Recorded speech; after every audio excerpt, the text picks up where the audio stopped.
حضرت سید نادر شاہ رحمۃ اللہ علیہ، آپ مست بابا کے نام سے مشہور ہے۔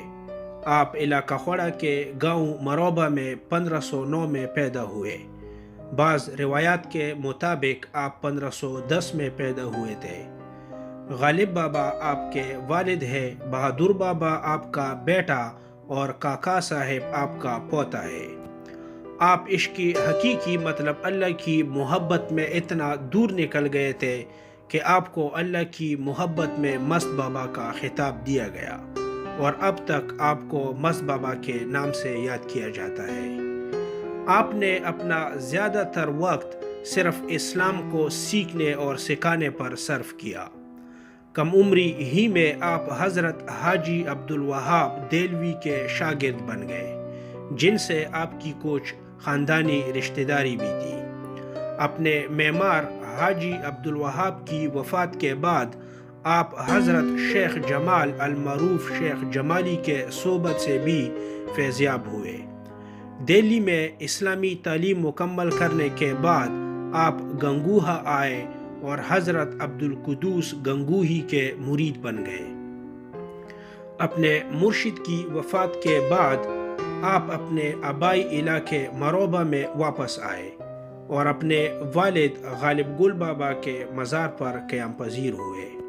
کچھ عرصہ بعد اپنی خاندانی روایت کے مطابق آپ علاقہ خوڑا خٹک قوم ایریا کے دوسری طرف گاؤں شیخی کے قریب بس گئے، جہاں پر آپ مدفون ہیں۔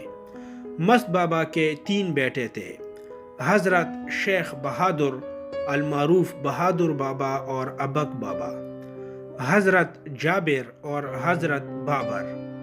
آپ کے تینوں بیٹے اپنے والد اور دادا کی طرح تصوف سیکھنے میں مشغول رہے۔ ایسا مشہور ہے کہ حضرت جابر اور حضرت بابر اس وقت کے ریاست کی آرمی اور پنڈتوں کے ایک دوسرے پر گولیاں چلانے کے دوران شہید ہوئے تھے۔ اس وقت آپ کی عمر صرف 10 اور 12 سال تھی، جبکہ حضرت بہادر بابا رحمۃ اللہ علیہ کا تصوف میں ایک نام ہے۔ مست بابا نے اپنی آخری سانس تک اسلام کی تعلیم و ترویج جاری رکھی۔ آپ نہایت پابندی کے ساتھ 5 وقت کی نمازیں ادا کرتے۔ نماز فجر ادا کرنے کے بعد ہر صبح قرآن کی تلاوت کرتے اور انتہائی آسان لفظوں میں قرآن کے آیات کا ترجمہ پڑھ کر سناتے۔ آپ کو اس دنیا میں کوئی دلچسپی نہ تھی اور اللہ کی محبت میں مست رہے۔ آپ 52 سال کی عمر میں 1562 کو اپنے خالق حقیقی سے جا ملے۔ آپ کو شیخی گاؤں کے قریب دفن کیا گیا۔ شروع میں آپ کے مزار پر گنبد نہیں تھا، بعد میں دوست محمد فقیر صاحب نے اسے بنانا شروع کیا، جسے نظام پور کے شاہ صاحب نے مکمل کیا۔ اللہ تعالیٰ مست بابا کے درجات بلند فرمائے، آمین۔